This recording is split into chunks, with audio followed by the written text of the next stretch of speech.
Hello guys, तो आज हम जो है प्रीवियस ईयर्स में आए हुए जेई के जो प्रॉब्लम है उनको आज सॉल्व करेंगे आपके सामने। साथ में मिलके हम सॉल्व करेंगे।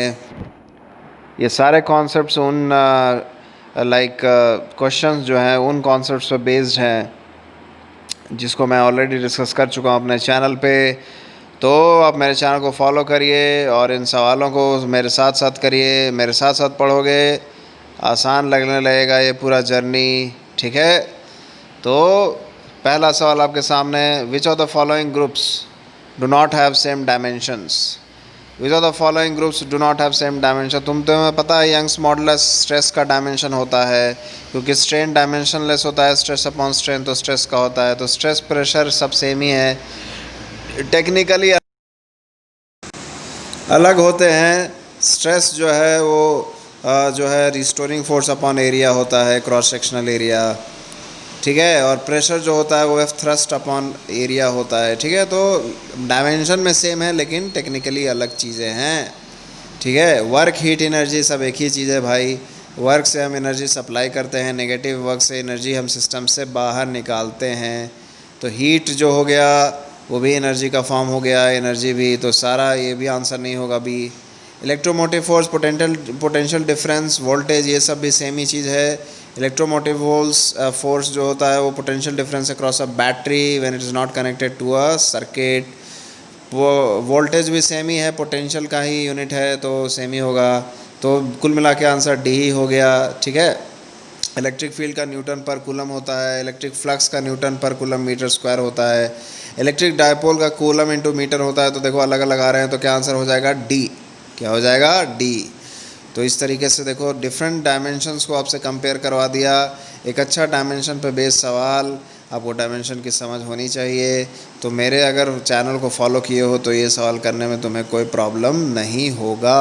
ठीक है, तो आओ हम नेक्स्ट सवाल की तरफ बढ़ते हैं। तो ये सवाल तो हो गया है सॉल्व। ठीक,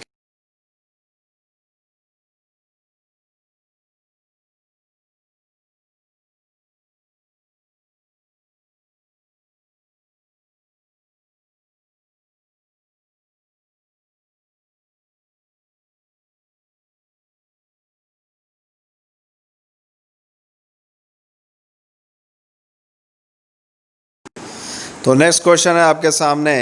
देखो जेई 2005 में आया हुआ सवाल है ये।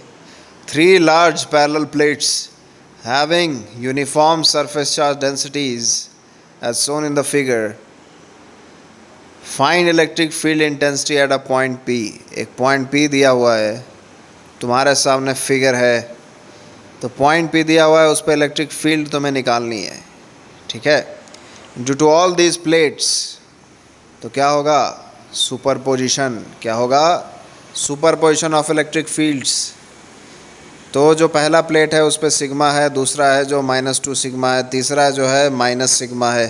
ठीक है, तो तुम्हें पता है एक थिन प्लेट के कारण जो इलेक्ट्रिक फील्ड क्या होती है? सिग्मा अपॉन 2 एप्सिलॉन नॉट होती है। क्या होती है? Sigma upon 2 epsilon not. तो सारे प्लेट का लिख दोगे, सारा plate sigma upon 2 epsilon not की तरह कंट्रीब्यूट करेगा। तो देखो जो सबसे टॉप मोस्ट प्लेट है वो पॉजिटिव चार्ज है, तो पॉजिटिव चार्ज के कारण इलेक्ट्रिक फील्ड जो है वो किधर होगी? पी पॉइंट पे डाउनवर्ड। किधर होगी? पी पॉइंट पे डाउनवर्ड। उस तरीके से जो बीच वाला प्लेट है वो नेगेटिवली चार्ज है, तो उसके कारण इलेक्ट्रिक फील्ड किधर होगा? पी पॉइंट पे, वो भी डाउनवर्ड। उसके बाद माइनस सिग्मा है, तो उसके कारण भी पी पॉइंट पे किधर होगा? डाउनवर्ड। तो तीनों ऐड हो जा रहे हैं, तीनों ऐड हो जा रहे हैं, और माइनस के कैप में इलेक्ट्रिक फील्ड आएगा वैल्यूज़ की। ठीक है, तो यहाँ पे देखिए क्या हो जाएगा? तीनों को ऐड कर दो, तो तीनों को ऐड कर दो तो क्या हो जाएगा? 2 sigma upon epsilon not. This is the answer, this is the magnitude. और माइनस के कैप नीचे डाउनवर्ड डायरेक्शन में 2 sigma upon epsilon not minus के कैप। तो सी ऑप्शन आ गया खटैक से। ये प्रॉब्लम भी हो गया है सॉल्व। ठीक है, अब आगे चलो दूसरे प्रॉब्लम की तरफ। इसी तरीके से मेरे साथ प्रॉब्लम सॉल्व करते रहो। ठीक है, मंजिल जो है आसान हो जाएगा। जब जेई की प्रिपरेशन की थी तो जो है मैंने भी कई प्रीवियस ईयर्स प्रॉब्लम्स को सॉल्व किए थे। काफ़ी अच्छा पर्सपेक्टिव मिलता है कि जेई कैसे सवाल पूछता है और क्या क्या वो तुम्हें चाहता है कि तुम्हें आए, ठीक है, और किस तरीके के सवाल तुमसे बन जाने चाहिए। तो जेई के टेम्परामेंट को समझ में आता है प्रीवियस ईयर्स के क्वेश्चन को सॉल्व करके। अगर आप सॉल्व नहीं करिएगा तो फिर you will be missing on something. Okay, तो ये आपके सामने एक सवाल है बबल का। Bubble of a conducting liquid is charge to a potential V. It has a radius A and thickness T. T is very smaller than A. It collapses to form a droplet. Bubble से एक drop बन जाता है। तो bubble में दो surface होते हैं, इनर आउटर. ड्रॉप में सिर्फ एक सरफेस होता है, outer. Find potential of the droplet. तो देखो कंडक्टिंग है, वर्ड को अंडरलाइन कर दिया, तो सारे चार्ज बाहर रहेंगे, सेल की तरह एक्ट करेगा। क्या हो जाएगा पोटेंशियल? KQ/R. तो R क्या है यहाँ पे? A है, तो KQ/A is equal to V. यहाँ से Q आ जाएगा AV/K. Q आ जाएगा क्या? AV/K. ठीक है, तो Q आ जाएगा AV/K यहाँ पे। अब देखो, अब जब बबल से ड्रॉप में चेंज होगा तो क्या चीज़ कांस्टेंट रहेगी? एक तो चार्ज, कंजर्वेशन ऑफ चार्ज, है कि नहीं? एक तो कंजर्वेशन ऑफ चार्ज, दूसरा conservation of mass. Conservation of mass, तो मास कंजर्व रहेगा यहाँ पे, ठीक है। तो मास कंजर्वेशन कैसे करोगे? Density into volume. तो डेंसिटी इंटू पहले जो वॉल्यूम है वो कितना है? 4πA² into T, area of base into height की मदद से. दूसरी जो बबल का वॉल्यूम है, जो तुम्हारा ड्रॉप का वॉल्यूम है, वो कैसे लिखोगे? 4/3πr³. Let R be the radius of the drop, ठीक है। तो density into 4/3πr³ will be its mass. तो मास इक्वेट कर दीजिए, यहाँ से आपके पास रेडियस ऑफ द ड्रॉप आ जाएगा. कितना आ गया? 3a² T⁻⁴ पकड़ के रखो इसको, ठीक है, इसको पकड़ के रखो. अब जो है क्या करना है तुम्हें?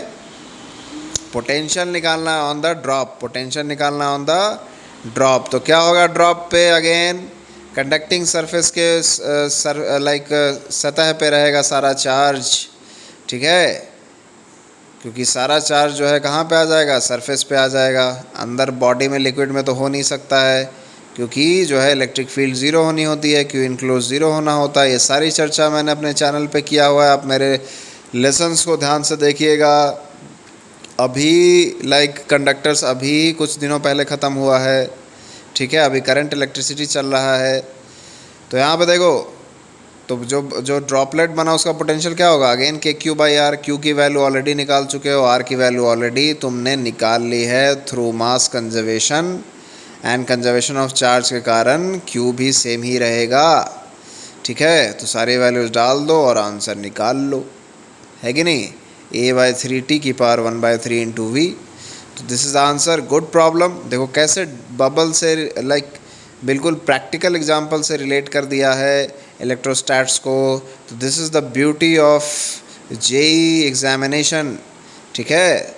तो आपको एप्लीकेशन आपकी तगड़ी होनी चाहिए इस एग्ज़ाम को निकालने के लिए. तो जो भी आप कॉन्सेप्ट सीखें उसको अपने फिज़िकल वर्ल्ड में, सराउंडिंग में ढूंढें और अप्लाई करना सीखें, ठीक है. यही होती है लर्निंग की प्रोसेस. इसको आप अगर नहीं करोगे तो कुछ चीज़ें अधूरी रह जाएंगी, ठीक है. तो चलो ज़्यादा प्रीचिंग नहीं, नेक्स्ट सवाल आपके सामने है, इसको पढ़िए. और ये आसान सा सवाल है, इसको पढ़ो और ख़ुद से आंसर निकालो, फिर मैं इसको अभी डिस्कस करता हूँ. अभी यहाँ पे देखो, जो तुम्हारे सामने पोटेंशियल की वैल्यू दी हुई है ऑन द सरफेस, वो क्या है? तुम्हें KQ/R की तरह दिख रहा होगा. और जो दूसरा वैल्यू दिया हुआ है आउटसाइड द सरफेस, वो क्या दिया हुआ है? एक R0 वैल्यू दी हुई है. R0 के इधर उधर, है ना. और R0 से कम वैल्यू पे और R0 से ज़्यादा वैल्यू पे तुम्हें जो है वो वैल्यू कंपेयर करवा रहा है. तो ये तुम्हें शेल की तरह नहीं दिख रहा है? एक शेल की तरह दिख रहा है ये वेरिएशन. तो सिंपली सारा जो आंसर क्या हो जाएगा? शेल की तरह ही हो जाएगा, ठीक है. सारा चार्ज जो है R0 पे कॉन्सेंट्रेटेड रहेगा. R0 से अंदर इलेक्ट्रिक फील्ड ज़ीरो रहेगी, R0 के बाहर इलेक्ट्रिक फील्ड KQ/R² होगा. R0 के अंदर जो है पोटेंशियल KQ/R0 होगा और बाहर KQ/r होगा, where R is the distance from the centre of the shell, ठीक है. और देखो सिमेट्रिक डिस्ट्रीब्यूशन भी ये क्वेश्चन में दिया हुआ है. तो यहाँ पे सारे ऑप्शंस आंसर हो जाएंगे। यहाँ पे देखिए पहला जो ऑप्शन है, पहला जो ऑप्शन है क्या बोला है, total charge with in 2r0 is Q. हाँ, तो टोटल चार्ज तो r0 पे ही है, कॉन्सेंट्रेटेड सिमेट्रिकली, तो 2r0 वाले स्फीयर के तो अंदर ही होगा ना, तो सही है ऑप्शन। सही है कि नहीं? गुड। दूसरा देखो, total electrostatic energy for r less than equal to r0 is zero. बिल्कुल सही बात, क्योंकि तुम्हें ये शेल की तरह, शेल के अंदर इलेक्ट्रिक फील्ड कितनी होती है, याद करो कितनी होती है इलेक्ट्रिक फील्ड, ज़ीरो। तो टोटल एनर्जी क्या हो जाएगा, क्या हो जाएगा, ज़ीरो। क्योंकि तुम्हें बताना चाहता हूँ, ये चीज़ पे कैपेसिटर में ज़्यादा अच्छे से हम पढ़ते हैं इसको, लेकिन तुम्हें बताना चाहता हूँ कि एक चार्ज की जो एनर्जी होती है वो सारी इलेक्ट्रिक फील्ड में होती है, और इलेक्ट्रिक फील्ड ही ज़ीरो मतलब कि एनर्जी ज़ीरो। ठीक है, तो बी भी सही आंसर है। चलो आंसर की तरफ बढ़ रहे हैं हम। सी चार्ज देखो, सी पॉइंट देखो, at r is equal to r0, सारा सरफेस पे ही चार्ज है ना, तो इलेक्ट्रिक फील्ड इज डिसकंटिन्यूअस। क्या बोल रहा है, इलेक्ट्रिक फील्ड इज डिसकंट, ऑब्वियसली r0 के अंदर जो, r0 के अंदर जो इलेक्ट्रिक फील्ड ही नहीं है, शेल की तरह, शेल के अंदर इलेक्ट्रिक फील्ड ही नहीं होती है, तो एनर्जी कहाँ से होगी। ठीक है, तो ये तो बी ज़ीरो है, और इलेक्ट्रिक फील्ड ही नहीं है, और बाहर अचानक से इलेक्ट्रिक फील्ड अपीयर हो जाती है, तो डिसकंटिन्यूटी दिख रहा है। तो इस तरीके से सी तुम्हारा आंसर हो गया। डी में क्या बोला है, there will be no charge everywhere except anywhere except at r is equal to r0। तो सही बात है, सब जो है सरफेस पे ही चार्ज है, तो डी भी सही आंसर है कि नहीं। तो इस तरीके से ये सवाल भी हमने सॉल्व कर लिया है। ठीक है, तो ए बी सी डी सारे ऑप्शन हो गए इस सवाल के। अब हम आगे चलते हैं, ये कौन सा सवाल है, सवाल पढ़ लो। अल्टीमेटली तुम्हें ऐसे ही सवालों को फेस करना है एग्ज़ाम में। तो a long hollow conducting cylinder is kept coaxially inside another long hollow conducting cylinder. ठीक है, तो अब देखो यहाँ पे बोल रहा है कि अगर हम अंदर वाले सिलेंडर पे चार्ज रख दें तो क्या पोटेंशियल डिफरेंस आएगा बाहर वाले सिलेंडर और अंदर वाले सिलेंडर के बीच में। तो ऑब्वियसली आएगा, क्योंकि तुम अगेन चार्ज डिस्ट्रीब्यूशन तुम्हें करना आता ही है, चार्ज डिस्ट्रीब्यूशन है कि नहीं। तो ऐसे डिफरेंट केस दिया हुआ है। फिर बोल रहा है कि पोटेंशियल डिफरेंस अपीयर नहीं होगा अगर चार्ज डेंसिटी दिया हो, तो फिर बोल रहा है no potential difference between appears between the two cylinder when a uniform line charge is kept along the axis. ठीक है, सी ऑप्शन में। फिर डी ऑप्शन में बोला no potential difference appears between the two cylinders when the same surface charge density is given to both the cylinders. तो एक एक करके सारे ऑप्शंस को इवैल्यूएट करते हैं। तो पहला जो ऑप्शन है इसको इवैल्यूएट कर रहा हूँ मैं, यहाँ पे देखो। तो पहला जो ऑप्शन है यहाँ पे इवैल्यूएट कर रहा हूँ। तो एक चार्ज तुमने दे दिया, surface charge density they the inner cylinder पे, तो इससे क्या होगा, आउटर सरफेस के इनर सिलेंडर पे इक्वल चार्ज आएगा, है कि नहीं। तो ये सारी चीज़ें, सारी चर्चा मैंने अपने चैनल पे कर लिया है पिछले चैप्टर्स में। तो अगर आपको ये सब चीज़ों में डाउट है कि इनर सरफेस पे जो है वो चार्ज क्यों आएगा इक्वल एंड ऑपोजिट, तो जाके सीरियसली मेरे सारे लेक्चर्स को फॉलो करो मेरे चैनल पे। ठीक है, फिर देखो आउटर सरफेस पे इक्वली पॉजिटिव चार्ज आ जाएगा, है कि नहीं। तो देखो जो कैविटी है, the space between inner cylinder and outer cylinder, उसमें इलेक्ट्रिक फील्ड होगा, उसमें इलेक्ट्रिक फील्ड होगा ना।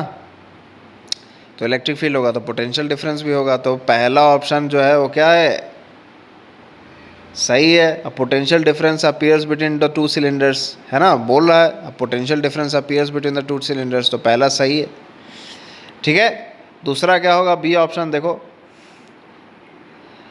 a potential difference appears between the two cylinders when a charge density is given to the outer cylinder। तो outer cylinder पे देंगे तो obviously inner cylinder पे तो कोई चार्ज आएगा नहीं। तो इनर कैविटी में भी जो है the space between the two cylinders, उसमें भी इलेक्ट्रिक फील्ड नहीं आनी है। तो इलेक्ट्रिक फील्ड ही नहीं आएगी तो पोटेंशियल डिफरेंस कैसे होगा, है कि नहीं मेरे भाई।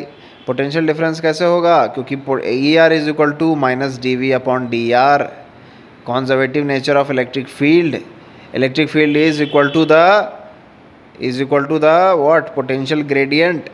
तो इलेक्ट्रिक फील्ड ही नहीं है तो पोटेंशियल ग्रेडियंट कहाँ से होगा। तो ये ऑप्शन जो है ये गलत है, विल नॉट अपीयर। ठीक है, तो बी गलत हो गया, ए सही हुआ अभी तक। सी देखो क्या होता है, तो बी को यहाँ पे समझा रहा हूँ, देखो बाहर सारे चार्ज बाहर ही रहेंगे, अंदर कोई चार्ज नहीं आएगा, है ना।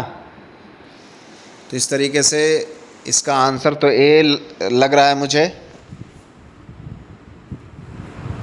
अब यहाँ पे देखो सी वाले ऑप्शन को इवैल्यूएट करते हैं। तो सी वाले ऑप्शन में एक क्या रख दिया है, एक लाइन चार्ज रख दिया है,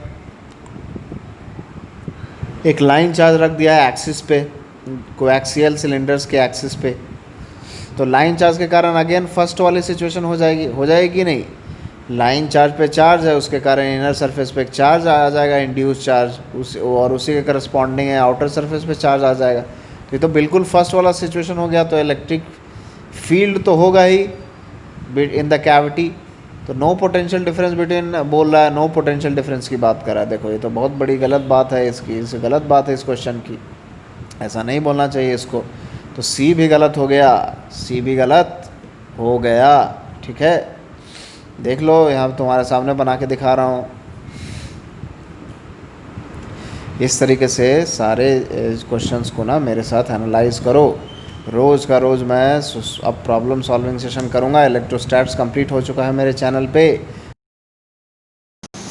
डी ऑप्शन क्या बोला है, no potential difference appear between the two cylinders when both are given equal charge densities. तो ये भी गलत है कि नहीं। वो तो फिर चार्ज इंड्यूस होगा, फिर इनर कैविटी में इलेक्ट्रिक फील्ड आ जाएगा, पोटेंशियल डिफरेंस तो आएगा ही। तो सिर्फ इसका क्या आंसर हो गया, कैपिटल ए।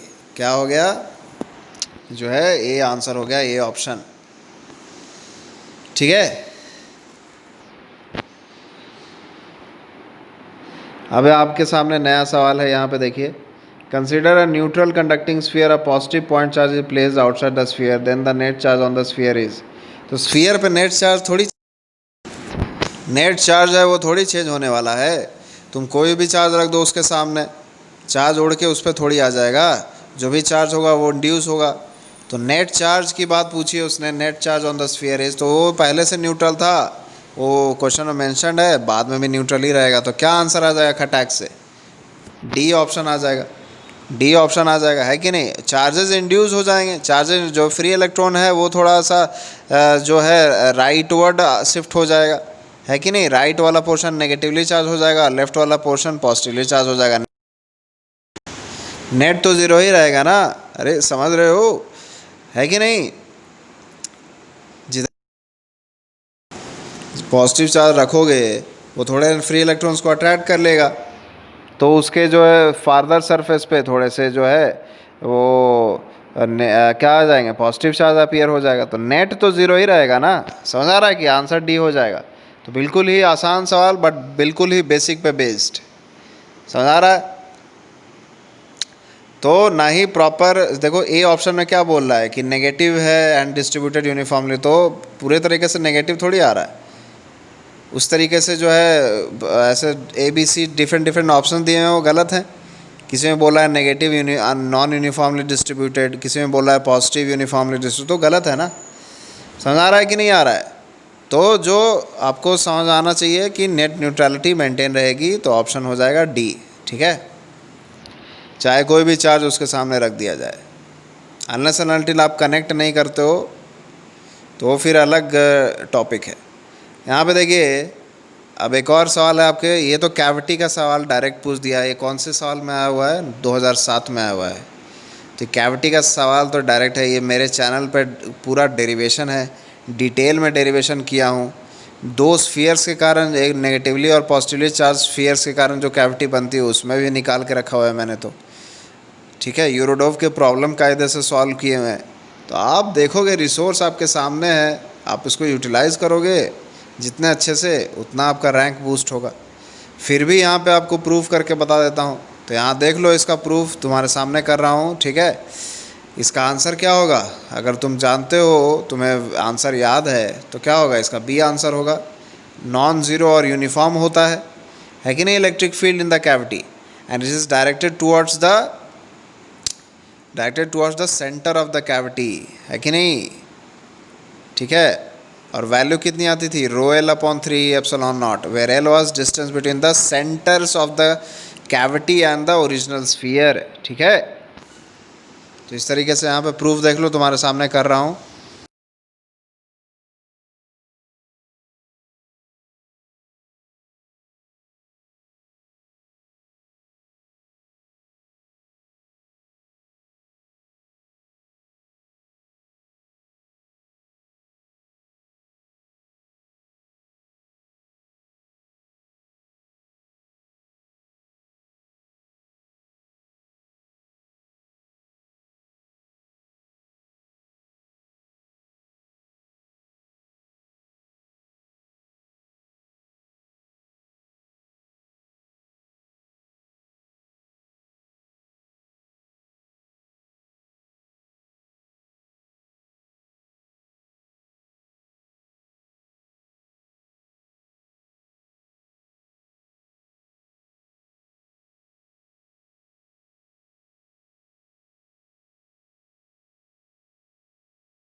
तो देखो तुम्हारे सामने वैल्यू आ गई रोएल अपॉन 3 एप्सिलॉन नॉट, यही बताया था मैंने। ध्यान रखना कि ये पॉजिटिवली चार्ज्ड जो है स्फीयर में कैविटी बनाई गई है, तो इलेक्ट्रिक फील्ड रेडियली आउटवर्ड होगा, तो स्फीयर के सेंटर से कैविटी के सेंटर की तरफ होगा। अगर नेगेटिवली चार्ज्ड स्फीयर होता, उसमें कैविटी होता, तो सेंटर ऑफ द कैविटी से किधर होता, सेंटर ऑफ द स्फीयर की तरफ। तो ये सब कॉमन सेंस है, ये तुम जानते हो। वैल्यू रोएल अपॉन 3 नॉट है एप्सिलॉन नॉट, जो कि एक कांस्टेंट वैल्यू है, यूनिफॉर्म है इनसाइड द कैविटी, है कि नहीं, क्योंकि डिस्टेंस बिटवीन द सेंटर्स जो है वो क्या है, फिक्स्ड है। तो इस तरीके से ये सवाल भी हो गया। डायरेक्ट थियरी पे सवाल है, डायरेक्ट, ठीक है, जो मैंने कराया हुआ है अपने चैनल पे। मेरे सारे चैनल के लेक्चर्स को ना ध्यान से देखो, फिर ठीक है ना, तुम्हें लगेगा कि तुम्हें रियली इलेक्ट्रोस्टैट्स की फील आने लगी है, ठीक है। अब आओ जाओ नेक्स्ट सवाल की तरह। 8वां सवाल है, ये कब आया था, ये भी 2007 में आया हुआ सवाल है। 2007 में आया हुआ सवाल है, इसको सवाल को पढ़िए, बहुत ही कॉन्सेप्चुअल सवाल है ये भी। थोड़ा सा इमेजिनेशन को प्रोब करेगा आपके, आप कितना अच्छा इमेजिन करते हो चीज़ों को। तो देखो कुछ कोऑर्डिनेट्स दिए हुए हैं, कुछ चार्ज दिए हुए हैं, कुछ चार्ज को डिस्प्लेस कर रहा है, बिल्कुल काफ़ी चीज़ें हो रही हैं, लेकिन आंसर जो आने वाला है ना, वो आपको लाइक बोलेगा, आप बोलिएगा कि क्या यार, इतना करके भी आंसर क्या आ गया मेरे पास, ठीक है। तो अगर मैं इतना बोल रहा हूँ तो आपको लग रहा होगा कि आंसर इसका ज़ीरो आने वाला है। आंसर क्या आने वाला है, ज़ीरो। तो खूब मेहनत करवाएगा आपसे और लास्ट में आंसर ज़ीरो निकलवाएगा। तो ये भी जेई की आदत होती है, ठीक है। तो इस तरीके से देखिए, पहले आप तो कोऑर्डिनेट सिस्टम बना लो, कोऑर्डिनेट सिस्टम बना लो, चार्जेस को प्लेस कर दो, चार्जेस को प्लेस कर दो। तो एक प्लस क्यू है, एक माइनस क्यू है। क्या पूछ दिया तुमसे कि एक जो है कितना काम करना पड़ेगा, एक पॉइंट चार्ज को जो है नेगेटिव एक्स एक्सिस से Y axis positive X axis पे ले जाने पे कितना काम करना पड़ेगा, ये बोल रहा है। तो जो है पहले देख लो कि तो काम करने का मतलब क्या होता है कि कोई भी कंजर्वेटिव फील्ड में the work done by electric field, तो कोई भी कंजर्वेटिव फील्ड का जो वर्क होता है वो क्या होता है, डिफरेंस इन पोटेंशियल एनर्जी होता है कि नहीं। अच्छे से बताया हुआ है मेरे पिछले सेशंस में, ठीक है। कंजर्वेटिव नेचर ऑफ फील्ड भी डिस्कस किया है मैंने, तो जाके देखना तुम, ठीक है। इस सवाल इसीलिए सॉल्व कर रहा हूँ ताकि तुम्हें रिमाइंड कराते रहूँ कि क्या क्या मैंने अपने चैनल पर डिस्कस करके रखा है। तो यहाँ पे देखो सिंपली तुम्हें दिख रहा होगा कि -1 कॉमा ज़ीरो से कहाँ उठा के ले जा रहे हैं, ए 0, 0 पे, ठीक है। तो तुम्हें दिख रहा होगा कि ये जो पोटेंशियल की वैल्यू है ये इनिशियल सिचुएशन में तो ज़ीरो है, क्योंकि एक प्लस क्यू चार्ज है, दूसरा माइनस क्यू चार्ज है, और फाइनल सिचुएशन में भी सिमेट्रिक है, वो भी ज़ीरो ही आ रहा है। तो यू आई भी ज़ीरो और यू एफ भी ज़ीरो, तो नेट वर्क डन भी तो U I minus U F zero ही आएगा ना मेरे भाई। अरे आया कि नहीं समझ में, हैं? तो इस तरीके से आंसर क्या हो जाना है, क्या हो जाना है, answer is C, answer is C, ठीक है। तो यू आई निकाल के दिखा देता हूँ तुमको। तो पहला जो डिस्टेंस है वो कितना है, a/2 का होल स्क्वायर प्लस a का होल स्क्वायर, ठीक है। और यू एफ कितना है वो भी निकाल के दिखा दिया तुम्हें, वो माइनस में आ जाएगा क्योंकि वो नेगेटिव चार्ज है,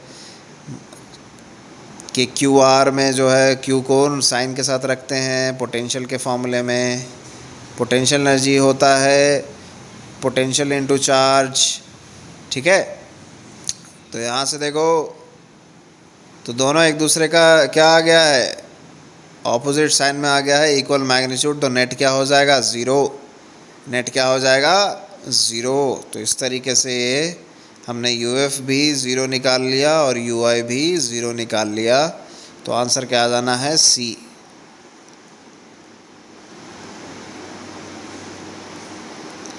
आंसर क्या आ जाना है, सी, ज़ीरो। तो इस तरीके से हमने ये प्रॉब्लम भी सॉल्व कर लिया है। तो एक और प्रॉब्लम बचा हुआ है, उसको भी देख लेते हैं। तो इस सेशन को फिर एंड करेंगे, फिर नेक्स्ट सेशन में और भी प्रॉब्लम सॉल्व करूँगा, अगेन जेई में आया हुआ और मेंस में आया हुआ, ठीक है।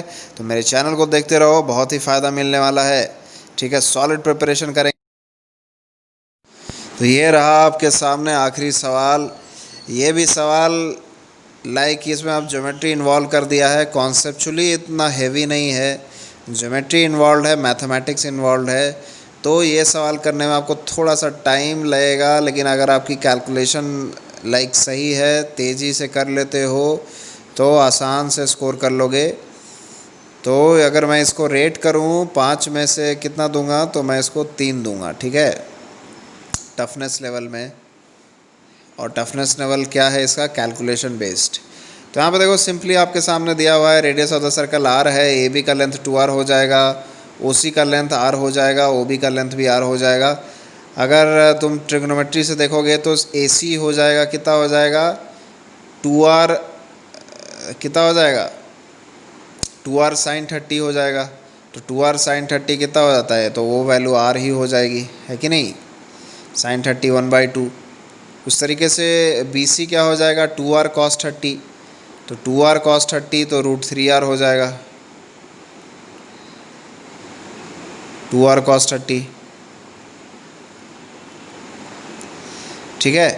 तो यहाँ से देखो बोल रहा है electric field at point O, तो electric field at point O तुम्हें क्या दिख रहा है, q/3 और ऊपर q/3 है, ए पर भी q/3, बी पर भी q/3। तो नेट कितना हो जाएगा, ज़ीरो, नेट कितना हो जाएगा, ज़ीरो इन दोनों के कारण। तो जो भी बचेगा 2q/3 के कारण आएगा, और वो भी क्या आएगा, towards the negative X axis, towards the negative X axis, ठीक है।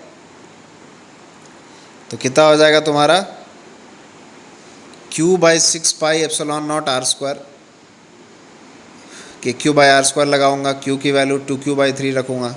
तो पहले ऑप्शन में तो जो आंसर दिया हुआ है वो q/8πε0r² आ रहा है, तो वो तो गलत है, ठीक है। तो पहला ऑप्शन गलत हो गया। दूसरा, the potential energy of the system is zero. तो potential energy of the system कैसे निकालोगे, तो हर पेयर को कंसिडर कर लो। ये सेल्फ एनर्जी पूछ रहा है, बेसिकली सेल्फ एनर्जी का डेडिकेटेड लेक्चर बनाया हुआ है मैंने अपने चैनल पे, तो आप उसको जाके देखिए, ठीक है। तो यहाँ पे देखिए सेल्फ एनर्जी निकालने के लिए बोला है, तो हर पेयर को कंसिडर करो। तो सारा डिस्टेंस तो तुम कैलकुलेट कर ही लियो, देखो बता दिया था मैंने, 2r साइन 30। तो कितना हो जाएगा, ए सी डिस्टेंस r हो जाएगा और सी बी डिस्टेंस कितना हो जाएगा, √3r हो जाएगा। तो लिख दो, तो ये ज़ीरो नहीं आएगा, तो बी भी जो है वो गलत है, बी भी जो है वो ऑप्शन गलत है, ठीक है। तो देखो k2q²/9, तो ये किसका लिखा मैंने, k2q²/9, तो ये एक में, और k/q²/, 9, ठीक है।